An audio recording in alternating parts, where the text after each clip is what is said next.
욥기 13장 15절입니다. 우리 큰 소리로 나의 신앙이 이와 같기를 소원하는 마음으로 함께 읽어보겠습니다. 큰 소리로 시작. 그분께서 나를 죽이실지라도 나는 그분을 신뢰할 것이요 오직 나는 그분 앞에서 내 자신의 길들을 유지하리라. 아멘. 네. 우리 앉기 전에 한번 하겠습니다. 시작. 너는 배워서 확신하게 된 것들 안에 거하라. 디모데후서 3장 14절 말씀. 아멘. 앉아주시기 바랍니다. 하도 그 친구들이 욥을 공격하며 비난하는 말이 너는 위선자여, 너는 사악한 자여, 하나님 앞에 크게 범죄한 자니 더 큰 재앙이 임하기 전에 빨리 하나님 앞에 죄들을 자백하고 용서를 구하라고 그렇게 강력하게 욥에게 공격을 가합니다. 이때 욥이 굉장히 강력한 말로 응수를 합니다. 13절에 보면은 이렇게 나옵니다. 잠잠하고 나를 내버려 두어 내가 말하게 하라.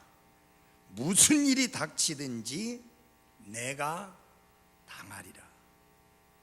너희들이 나를 염려해서 이런저런 이야기를 하는데 나에게 무슨 일이 닥치든지 간에 내가 당할 테니까 너희들은 상관하지 말고 입 좀 닥치고 있어라.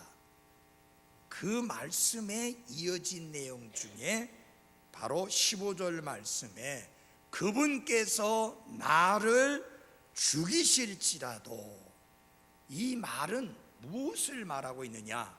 대단히 무시무시한 전제를 말하는 것입니다. 다시 말하면 매우 무서운 전제를 하고 있는 것입니다. 하나님이 진짜 자기를 죽인다는 것은 아니지만 가령 나를 죽이신다 할지라도 나는 그분을 신뢰할 것이다 라고 하면서 놀라운 그의 결단을 말하고 있습니다. 그래서 이 말씀은 두 가지로 나눠져 있는데요, 하나는 무엇이냐면은 무시무시한 전제입니다. 뭐가 무시무시한 거예요? 그분께서 나를 죽이실지라도, 가령 설령 하나님께서 나를 죽이신다 할지라도 라고 말함으로써 하나님이 그분을 신뢰하는 종을 죽이실 수도 있다는 이 무시무시한 전제를 표현하고 있는 것입니다. 생각만 해도 너무나 끔찍하고 무시무시한 전제입니다. 그분께서 나를 죽이실지라도 라고 하는 이런 전제는 어떤 의미에서 보면은 한순간도 결코 인정하고 싶지 않은 그런 전제입니다. 여러분, 하나님의 사랑하는 자녀인 여러분과 제가 여기 있습니다. 자, 우리는 누구입니까? 하나님께서 세상을 창건하기 이전부터 사랑해 왔던 자입니다. 예수님께서 십자가 위에서 나를 위해 자신의 생명을 내어 주심으로 나를 구속해 주신, 그래서 구속함을 받은 우리입니다. 하나님께서 내가 너를 내 손바닥에 새겼고라는 말씀을 하신 바로 그 대상 중에 하나가 바로 우리입니다. 그런데 하나님께서 그런 나를, 그런 우리를 어떻게 죽이실 수 있습니까? 결코 인정하고 싶지 않은 전제가, 가정이 바로 그것입니다. 하나님께서 내게 주신 이 귀하고 소중한 생명은 하나님이 주신 것이기 때문에 하나님께서 지키시며 그러므로 안전할 수밖에 없습니다. 어머니가 자신의 사랑하는 자녀에게 폭력을 행사해서 그 아이를 죽이려고 할 수 있겠습니까? 어머니가 자신의 자녀를 살릴 수 있는데 그 자녀를 죽게 내버려 두는 일이 일어날 수 있겠습니까? 결코 그런 일은 있을 수가 없습니다. 하물며 하나님께서 자신의 사랑하는 자녀를 죽이거나 혹은 죽게 내버려 두는 일은 있을 수가 없는 겁니다. 전혀 생각하기조차 싫은, 인정하기 힘든 그런 전제를 가정해서 지금 욥이 말하고 있는 것입니다. 분명히 예수님께서는 이렇게 말씀하셨습니다. 내가 그들에게 영원한 생명을 주노니 그들이 결코 멸망하지 않을 것이요 또 아무도 내 손에서 그들을 빼앗지 못하리라. 이렇게 말씀하신 대상이 바로 구원받은 하나님의 자녀인 여러분과 저입니다. 그런데 하나님께서 나를 죽이실지라도 라고 이렇게 전제를 할 수 있겠느냐 하는 것이죠. 그렇게 가정할 수 있겠느냐 하는 것이죠. 땅에 속한 자녀들은 아무리 아름답고 강건하다고 할지라도 반드시 죽게 되어 있습니다. 왜냐하면 육에서 난 것은 육이기 때문에 모든 육체는 풀과 같아서 말라 죽는 풀처럼 결국 인간은 죽게 되어 있습니다. 그렇지만 하나님의 자녀들은 영원히 살게 될 것을 약속받았고 그 속에 하나님의 생명이 있는 사람은 영원히 살게 될 것을 약속을 받았습니다. 그런데 그 하나님께서 예수 그리스도를 통해서 그분의 생명을 내어주심으로 살리신 우리를 다시 죽이시리라는 것은 상상할 수도 없는 그런 일입니다. 그런 상상할 수도 없는 그런 일. 그런데 지금 욥은 뭐라고 말하느냐?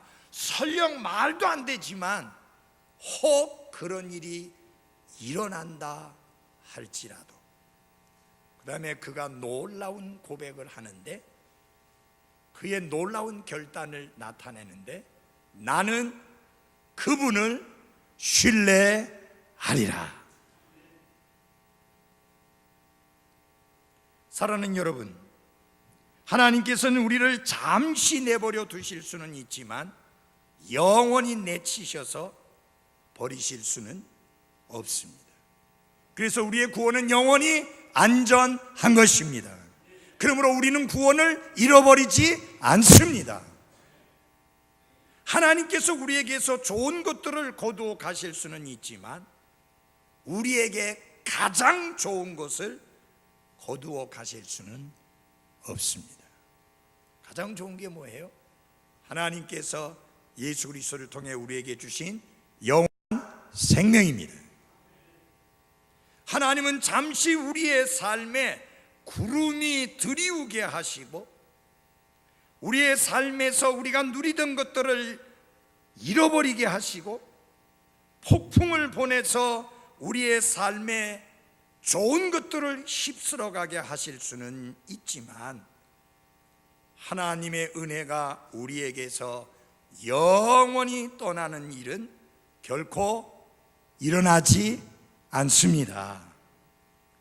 하나님께서는 결코 우리에게서 마음을 거두시지 않으십니다. 하나님은 우리를 호되게 징계하실 수는 있지만 우리를 멸망에 넘겨주지 않습니다.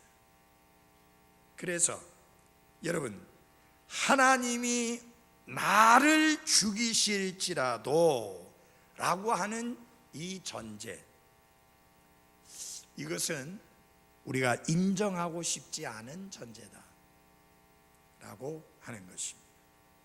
그 다음에 이 욥이 하나님이 나를 죽이실지라도 라고 이렇게 전제를 했을 때 그것은 무엇이냐? 내 삶에 닥칠 수 있는 모든 해악들을 포함시켜서 그 안에 두고 이야기하는 것입니다. 다시 말하면 온갖 형태의 해악, 심지어 죽음이 닥친다고 할지라도 욥은 하나님을 의지하고 신뢰하겠다라고 지금 고백하고 있는 것입니다. 그래서 이 욥의 경우에는 이런 의미가 들어 있습니다. 소들과 나귀들이 다 없어지고, 양들이 다 사라지고, 낙타들이 다 없어지고, 모든 종들이 다 없어지는 이런 끔찍한 해악들이 내 삶에 닥쳐왔다 할지라도 나는 하나님을 신뢰하겠다 하는 그런 말입니다. 내게 환난들이 닥쳐서 내게서 목숨 외에는 모든 것을 다 앗아가 버렸고 이 거름더미와 나의 온 몸에 난 종기들을 긁는데 사용할 이 질그릇 조각 외에는 남은 것이 하나도 없을지라도. 여러분, 상황이 그렇게 됐다고 하면 내 삶에 얼마나 큰 해악이 임했는가를 알 수 있잖아요. 그것을 욥은 하나님이 나를 죽이실지라도 라는 말로 표현을 한 것입니다. 그럼에도 불구하고 그는 뭐라고 말합니까? 나는 하나님을 신뢰하겠다 라는 것입니다. 정말 담대한 고백입니다. 그래서 여기 욥의 고백 속에는 욥이 자신의 전 재산을 다 잃은 것만이 아니라 자신의 혈육들을 다 잃은 것도 포함될 뿐만 아니라 자신의 건강을 잃은 것까지도 다 포함되어 있습니다. 여러분과 저의 삶 속에 정말로 이렇게 끔찍한 일이 일어난다 할지라도 과연 욥처럼 나는 하나님을 신뢰하리라고 하는 단호한 결단을 내릴 수 있을지, 우리가 마음으로 아끼고 사랑하는 사람을 어느 날 갑자기 데려가 버리셨다고 할지라도 과연 나는 하나님을 신뢰할 수 있을지. 지금은 우리가 많은 혈육들에 의해서 둘러싸여 있지만 부모와 자녀들과 형제들이 다 떠나고 결국 우리만 홀로 고독한 나무처럼 남게 되었다면 과연 우리가 그런 기가 막힌 처지에 있다고 할지라도 우리는 여전히 욥이 고백한 것처럼 그렇게 말할 수 있을지요?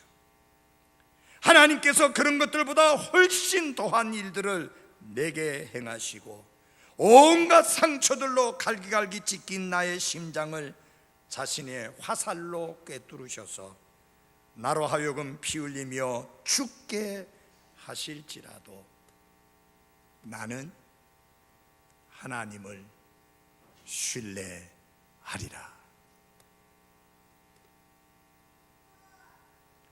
욥이 나를 죽이실지라도 라는 전제 속에 포함시킨 내용이 뭐냐? 온갖 종류의 고통과 아픔과 슬픔, 그거를 다 거기에 포함시킨 것입니다. 사랑하는 그리스도인 여러분, 욥의 육신적인 고통이 얼마나 극심했을지를 우리는 거의 상상조차 할 수도 없습니다. 욥의 질병은 너무나 더럽고 구역질이 나서 아무도 욥에게 가까이 다가가거나 그를 만질 수가 없었습니다. 이런 상황 속에서 욥이 나를 죽이실지라도 라고 이렇게 전제했을 때 그 욥은 이렇게 말하는 것입니다. 나의 온몸에 종기가 뒤덮여서 고통스럽고 이 병이 악화되어서 내가 도저히 그 고통을 참을 수 없을 지경이 되며 심지어 죽음의 고통까지 감내하여야 한다고 할지라도 나는 여전히 내 하나님을 신뢰할 것이다. 가난이든 고독이든 극심한 고통이든 그 어떤 것도 나로 하여금 하나님을 버리게 만들 수 없고 그 모든 것들이 한꺼번에 힘을 합쳐 나를 압박한다고 하여도 나로 하여금 하나님을 의심하게 만들 수 없을 것이다. 정말 담대한 믿음의 승리요 고백인 것을 볼 수 있습니다. 여러분, 자식을 잃고 재산을 잃고 건강을 잃게 되는 그것도 끔찍한 고통이지만 욥에게 또 다른 종류의 고통이 있었는데 그것은 무엇이냐?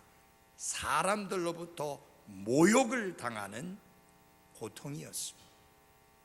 전에는 욥을 존경하며 우러러 보았던 사람들이 지금은 그 욥을 멸시하기 시작했습니다.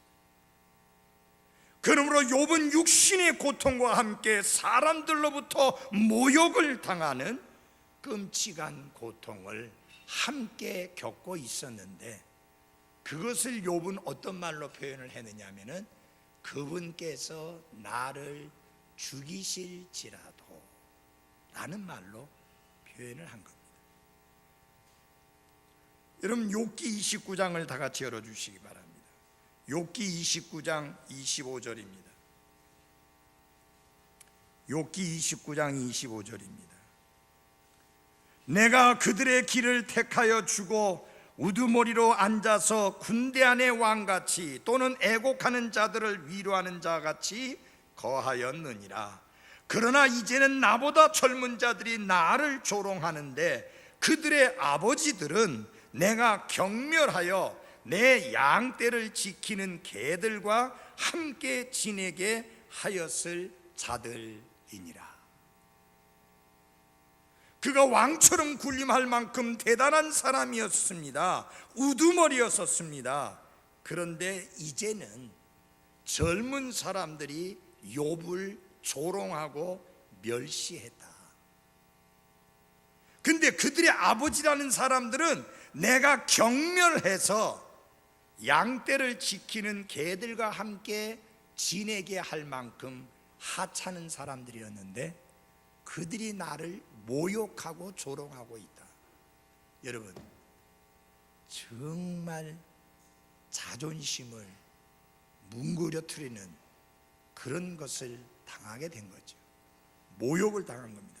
전에는 고관 대작들이 그의 지혜를 듣기 위하여 조용히 귀를 기울였지만 지금은 가장 비천한 자들이 노래로 조롱하며 그들의 놀림거리로 삼았다고 욥은 욥기 30장 9절에서 고백하고 있습니다. 그리고 욥은 자기를 오해한 친구들에 대해서는 넌더리를 내면서 너희가 모두 잠잠하면 얼마나 좋으리요 라고 말합니다.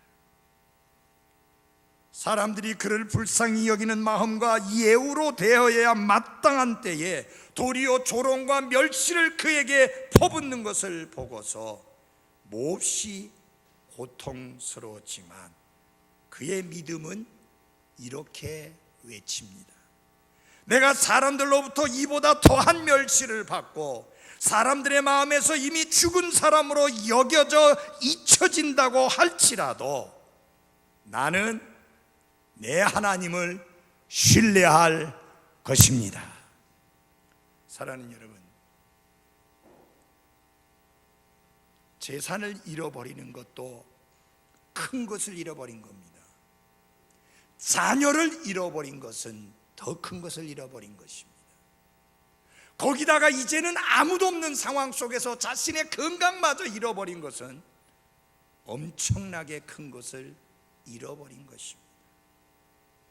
그에게는 위로가 필요했고 격려가 필요했고 그리고 친절과 사랑이 필요한 상황이었는데 오히려 사람들은 노래를 부르며 그를 조롱했고 그를 놀림거리로 삼았다 하는 것입니다. 그럼에도 불구하고 그런 것들이 그를 매우 고통스럽게 했지만 그는 이렇게 고백합니다. 나는 그분 하나님을 신뢰할 것이다. 여러분, 제가 목회를 오랫동안 하면서 지켜봤는데요, 때때로 어떤 분들이 믿음 생활을 하다가 게을리하고 소홀히 하는 이유를 누구에게다 핑계를 돌리는가? 다른 사람들에게 핑계를 돌립니다. 아무개 형제가 보기 싫어서, 아무개 자매가 마음에 안 들어서, 또 우리 집안에 누구누구 때문에 이렇게 핑계를 대며 자신이 교회 생활이나 믿음의 생활을 소홀히 하는 것을 오히려 변명하고 감싸고 스스로 자기를 합리화시키는 사람들이 많이 있습니다. 근데 욥을 보면 정말 원망할 만한 사람이 많이 있습니다. 위로한답시고 먼 곳에서 온 사람의 위로는 고사하고 상처에다가 식초를 뿌리는 그런 끔찍한 말들만 토해내놓고 있는데, 그래서 엄청나게 고통스럽고 힘든 순간을 보내고 있지만 그보다 더 멸시를 받는다 할지라도 아예 나를 죽은 사람들처럼 여겨서 아예 나를 잊어버린다 할지라도 나는 내 하나님을 신뢰하리라. 이게 무슨 신앙입니까? 환경이 나를 아무리 잡아 흔들어도, 사람들이 나를 아무리 상처를 준다 할지라도 나는 내가 신뢰하는 그 하나님을 끝까지 계속해서 신뢰할 것이다 라는 결단입니다. 신앙생활에는 결단이 중요합니다. 결단을 하셔야 합니다. 환경을 핑계대지 말고, 사람들을 핑계대지 말고, 어떤 내 삶의 조건들을 핑계대지 말고 나는 그분을 신뢰하리라고 고귀한 결단을 내리시기를 바랍니다. 말씀드렸잖아요. 그분께서 나를 죽이실지라도, 실제로 일어날 수 없는 상황이지만 그가 전제하고 가정하면서 설사 그런 상황이 온다 할지라도 나는 하나님을 신뢰하리라.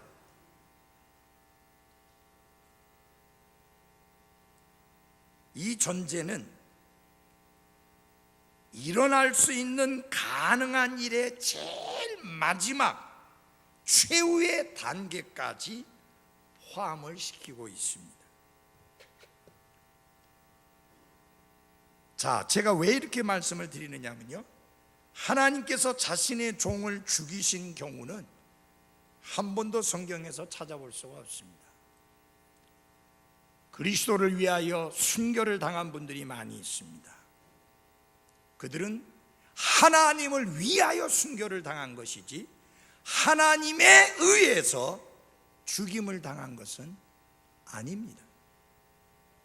스데반을 죽인 돌들과 야고보의 목을 친 칼은 잔인한 자들의 손에 있었지 하나님의 손에 있지 않았습니다. 그러나 여기서 보면 하나님께서 친히 우리를 죽이시는 경우가 전제되고 있는 거예요. 그 말은 가정하는 거예요. 설령 하나님이 나를 죽이신다 할지라도 하나님은 우리를 죽이시지 않으시겠지만, 만일 하나님이 우리의 목숨과 우리가 가진 모든 것을 다 거두어 가신다고 할지라도 나는 하나님을 신뢰하리라 라는 그의 고결한 결단을 보여주고 있는 것입니다. 자, 그러면 욥은 왜 이러한 결단을 전제하고 있는 것인가? 그런 전제를 통해서만 욥이 자신의 믿음을 온전히 표현할 수 있었기 때문입니다. 자, 여기 친구들은 계속 공격합니다. 네가 위선자여, 네가 사기꾼이여, 네가 거짓말쟁이여, 네가 사악한 죄를 지었기 때문에 이런 끔찍한 재앙이 임하게 되었다. 욥은 내가 그런 적이 전혀 없다, 그런 죄를 짓지 않았다, 그러니 입 좀 다물고 있으라. 만약 내가 죄가 있어서 당해야 된다면 내가 당할 테니 너희들 보고 당하라고 할 게 아니니 제발 좀 입 좀 다물고 있어라. 그러면서 그가 전제한 게 뭐냐? 물론 하나님은 나를 죽이시지 않으시겠지만은 그분께서 죽이신다 할지라도 나는 하나님을 신뢰하는 믿음을 결코 저버리지 아니하리라. 그런 고결한 결단을 친구들 앞에서 당당하게 하고 있는 것입니다. 시편 46편에 보면 이런 말씀이 나옵니다. 땅이 움직이든지 산들이 이동하여 바다 한가운데 빠지든지 바다의 물들이 큰 소리를 내며 뛰놀든지 그것들이 넘쳐서 산들이 흔들리든지 우리는 두려워하지 아니하리로다. 왜? 하나님은 우리의 피난처시요 힘이시요 고난 중에 즉시 만날 도움이시기 때문이다. 여기에서 여기 시편 기자는요, 전혀 일어날 수 없는 것을 가정해서 지금 이야기합니다. 땅이 움직인다, 산들이 이동하여 바다 한가운데 빠진다, 산들이 멀리 떠나간다. 일어날 수 없는 일이잖아요. 근데 설령 그런 일이 일어난다 할지라도 나는 두려워하지 아니하리라. 왜? 하나님은 나의 피난처요, 왜? 하나님은 나의 도움이시기 때문이다. 그래서 여러분, 이 시편 기자를 보면요, 실제로 일어날 수 없는 그 일을 가정에서 이야기하면서 설령 이런 일이 일어난다 할지라도 난 두려워하지 않는다. 왜? 하나님이 나의 피난처시요 하나님이 나의 힘이시기 때문이다. 그게 뭐예요? 그의 믿음을 표현하기 위해서 이런 가정을 하고 전제를 해서 그렇게 그의 확신을 드러내 보이는 겁니다. 그래서 욥이 이 말을 하는 것은 뭐냐면은 내 믿음이 내가 얼마나 견고한지를 너희들에게 보여주고 싶다. 내 믿음이 얼마나 견고한지를 너희들에게 알려주고 싶다. 하나님은 절대로 나를 죽이시지 아니하시겠지만 설령 죽이신다 할지라도 나는 그분을 신뢰하리라. 아멘. 여러분, 환경이 조금 힘들어진다고 하나님을 신뢰하는 믿음을 저버리고 세상으로 흘러가는 그리스도인들이 얼마나 많습니까? 내 일이 좀 잘 안 풀리고 내 건강이 좋아지지 않는다고 푹 주저앉아 버리는 사람들 얼마나 많습니까? 그런 사람들에게 용기를 내고 그렇게 살지 말고 어떤 상황, 어떤 조건에서도 사람이나 환경에 의해서 흔들리지 말고 하나님을 신뢰하는 믿음으로 살아라 하는 것을 오늘 우리들에게 외치고 있는 겁니다. 하나님이 여러분을 죽이시지는 않겠지만 설령 죽이신다 할지라도 그분을 신뢰하는 믿음을 저버리지 말라는 것입니다. 지금 여러분의 삶이 녹록하고 쉽지 않은 그런 상황입니다. 어쩌면 경제적으로 그럴 수도 있고 건강면에서 그럴 수도 있고 가족 중에 애먹이는 사람 때문에 그럴 수도 있고 이런저런 삶의 힘든 부분이 있을 수 있습니다.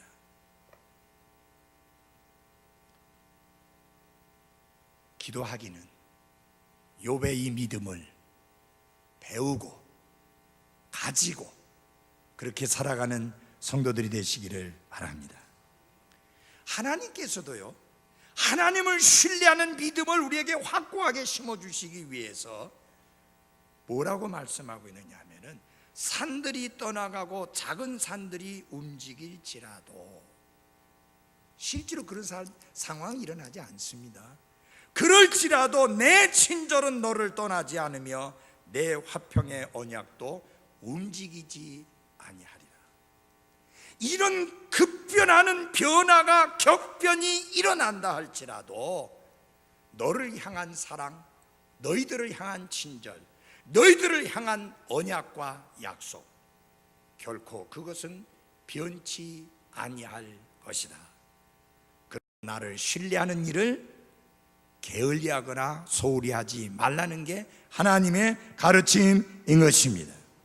그래서 이렇게 하는 거예요. 실제로는 결코 생겨나지 않을 그런 극심한 고통과 슬픔 속으로 나를 밀어놓고서 설령 그런 일이 내게 닥친다고 하여도 나는 여전히 그분을 신뢰하리라고 그렇게 고백하는 것이 욥의 고백입니다. 생각해 보십시오. 하나님 우리 아버지시에요. 우리를 구원하신 분이에요. 우리가 영원한 생명을 주신 분이에요. 천국을 상속묘보로 주신 분이에요. 성령님을 우리 안에 보내주셔서 우리가 하나님의 자녀인 것을 날마다 증언하게 하시는 분이며, 그분이 우리를 인도하시고 이끌어주시고 가르쳐주시고 깨닫게 해주시고 우리를 복주시는 분이에요. 그 하나님이 나를 죽이신다? 상상할 수 없잖아요.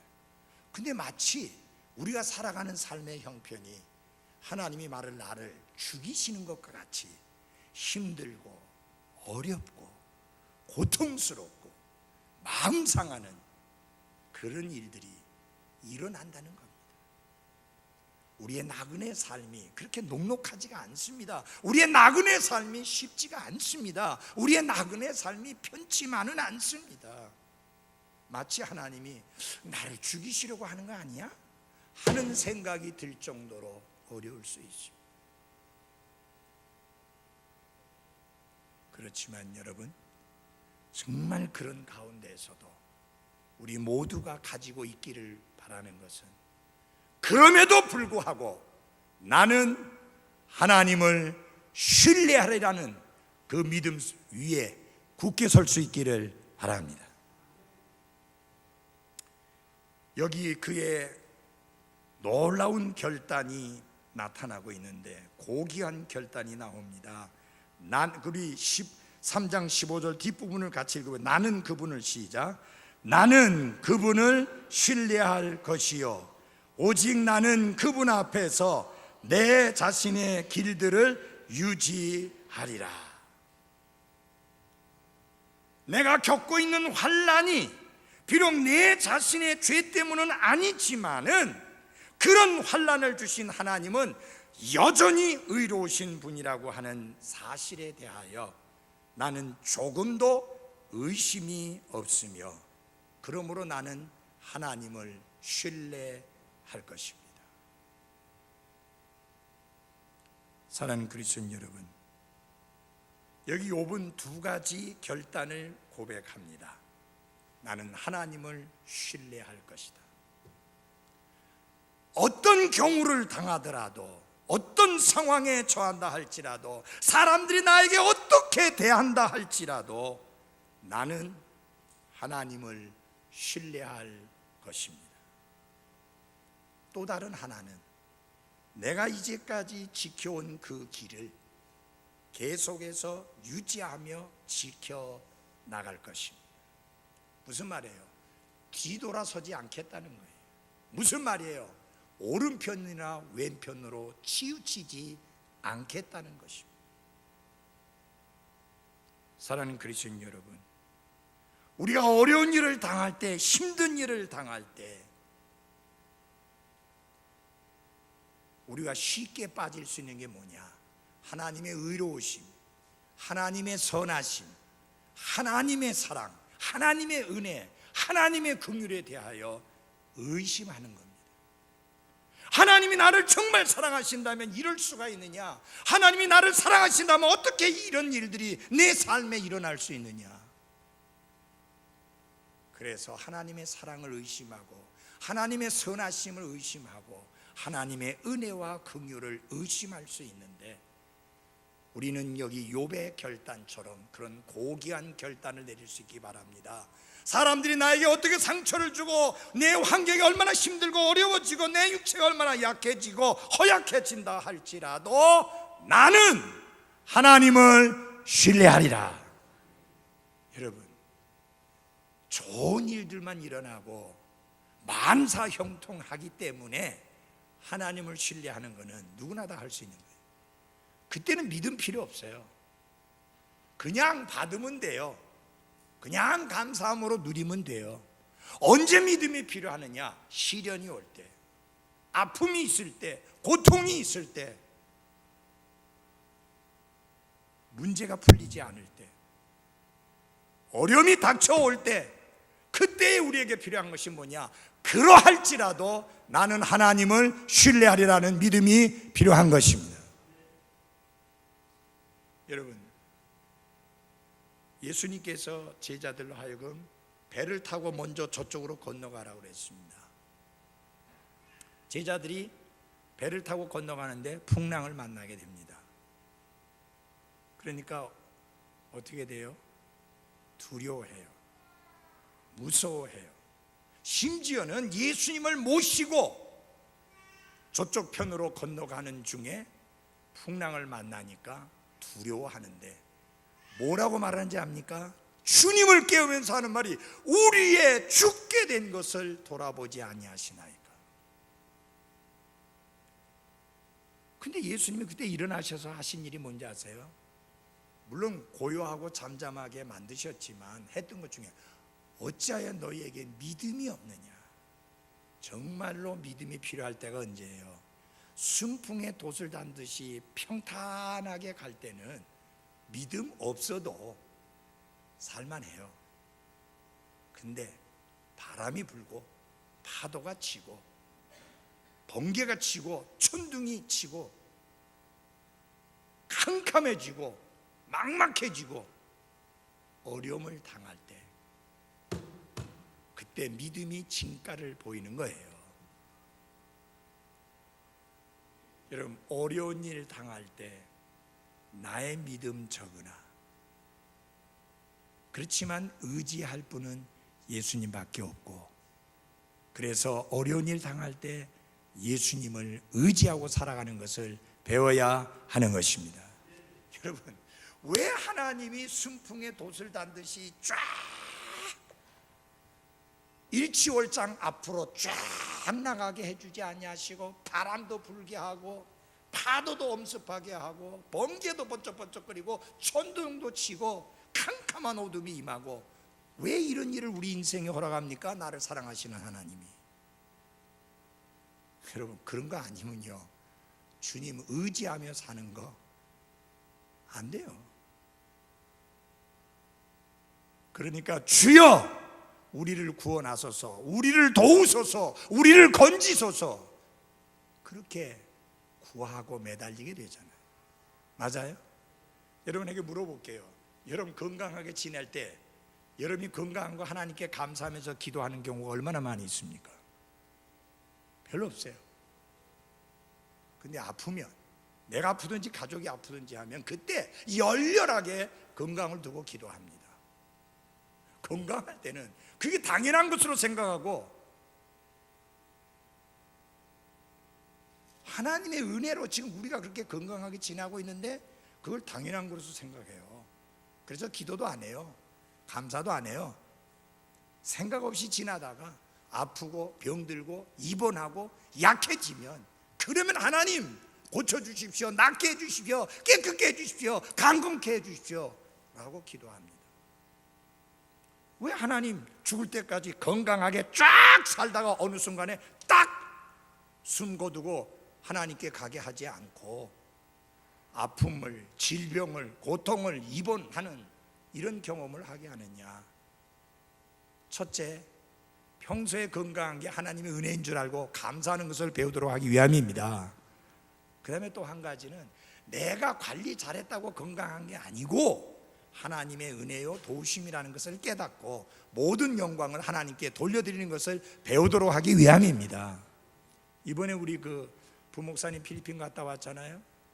그 여러분들이 그 필리핀 교회에 그 뒤에 붙어 있는 내용을 영어로 된 것을 보신 분들은 보셨겠지만 그 세부에서 목회하시던 발라다이 목사님이라고 계시는데 그분 돌아가셨어요. 주님께 가셨는데 그분 교회에 보면은 무슨 내용이 있느냐 하면은 모든 영광을 하나님께 그런 글이 붙어 있는데 그분 영향받아서 나간 사람들은 다 그걸 표현으로 붙이는 거예요.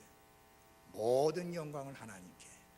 그래서 발라다이 목사님하고 제가 교제하면서 한국에서도 그렇고 필리핀에 가서도 그렇고 이야기를 하다가 무슨 이야기를 하면은 모든 영광을 하나님께, 모든 영광을 하나님께, 이게 그냥 입에 배어 있어요. 그건 뭐냐면 정말 그건 그냥 입으로만 하는 게 아니라 마음속 깊은 곳에서 나오는 모든 영광을 하나님께. 한 번은 어떤 일이 있었냐면은 그 도시에 엄청 부자가 교회를 나왔어요.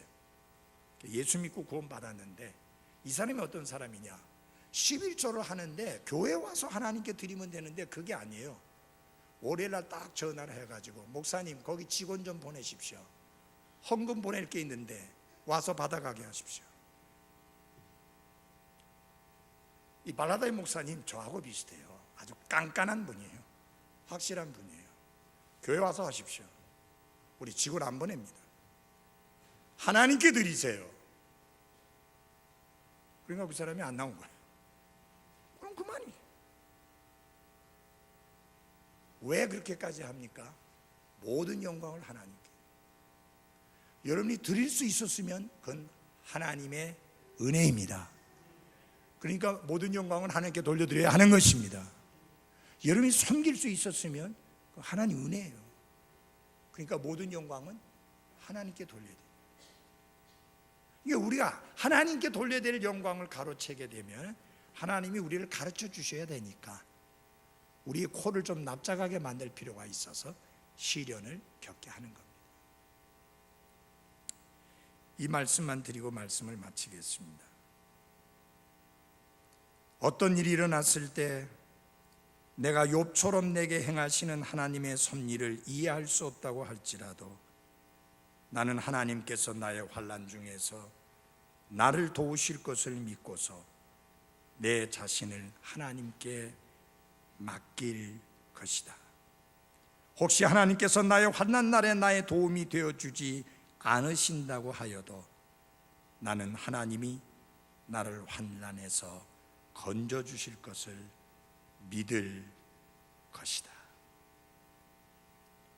환난을 통해서 즉각적인 유익을 얻지 못한다고 할지라도 우리는 우리 자신을 하나님께 맡기는 것을 배워야 하는 것입니다.